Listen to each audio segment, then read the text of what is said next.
Don't really know how to feel about this one. Really kind of a weird week one matchup for this team. It's a team that we play once every 4 years. We have no history with them. We have no rivalry with them. About the most I can say is that I think it was 1983. This was before my time, but I know of this. I think it was 83.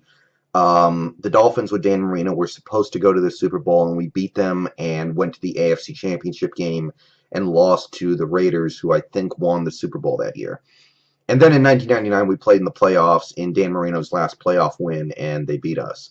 But there's no rivalry there. There's really not much of anything you can say. It's just a really kind of a random and weird matchup against this Miami team. But what do I think about the game tomorrow? I have concerns. I think the number one thing you have to be concerned about is, I don't know how to pronounce his first name, but you all know who I'm talking about, Namkara Suh on that defensive line. Fetty is out. Not that Suh was not going to destroy Fetty anyway. Fetty is a rookie playing in his first game. Suh was going to do some damage to that guy, but now we've got Jamarcus Webb in there, and as much as Fetty is a rookie, I kind of would rather have him in there than Jamarcus Webb, a guy who just is super slow, has very little mobility out there, and all he is a massively huge guy, and sometimes that can be enough, but that is the matchup that has to concern you. You've got Namkara Suh against our interior line missing the promising young rookie. The good news is Justin Britt and Mark Lewinsky have been really good in this preseason, so we got that going for us. But that matchup is intimidating. You've got Cameron, no, yeah, I think it would be Cameron Wake, Deion Jordan. He's a freaking bust. To hell with that guy.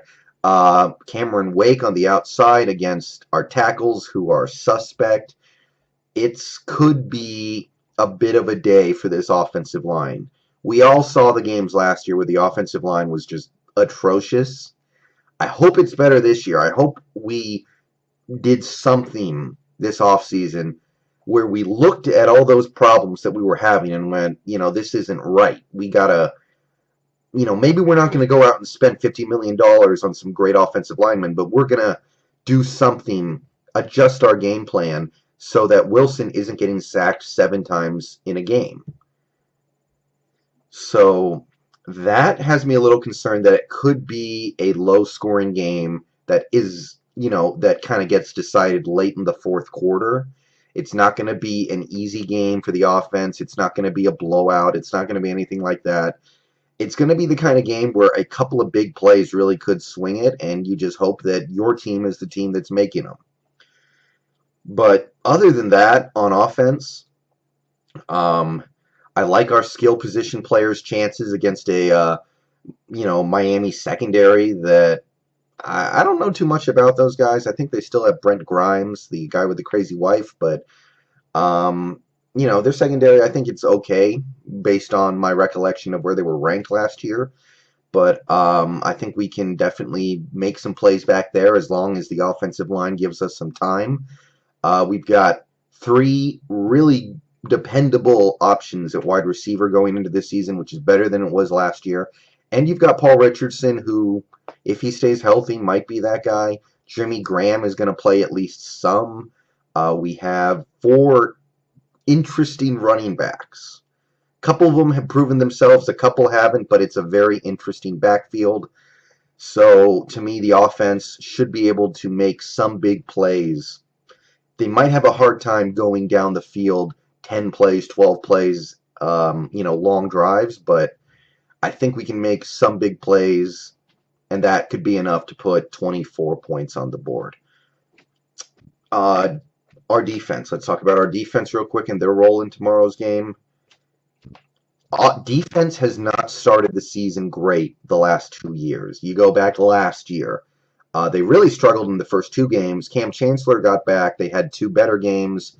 Then they had 2 bad games in a row. Then they had 2 good games in a row. And then they gave up all those points to Arizona, and we all thought the season was over. And then they got back on the horse for the rest of the season. So it was a inconsistent start, and then the defense became the defense that we all expect at the end of the season. Year before that, the Chargers game, the Chargers offense did what they wanted to do.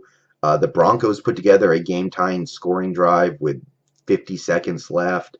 Washington moved on us. Dallas did whatever they wanted to against us. The Rams, the defense took about, I want to say, 6 games before they became the elite, best in the league unit that they were 2 years ago. So last 2 years, defense has gotten off to a slow start.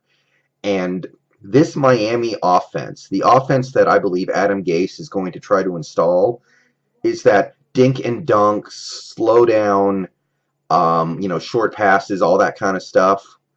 And that is the kind of stuff that can really get to our team. We saw it in the Super Bowl against the Patriots. We saw it in the regular season 2 years ago against the Chargers. Those teams that can complete 70% of their passes, throwing screens and little slants and quick passes, those are the teams that can have success against this defense. And I believe that the Miami Dolphins are trying to install that kind of offense with Adam Gase in order to build up Ryan Tannehill in what is supposed to be his breakout season finally.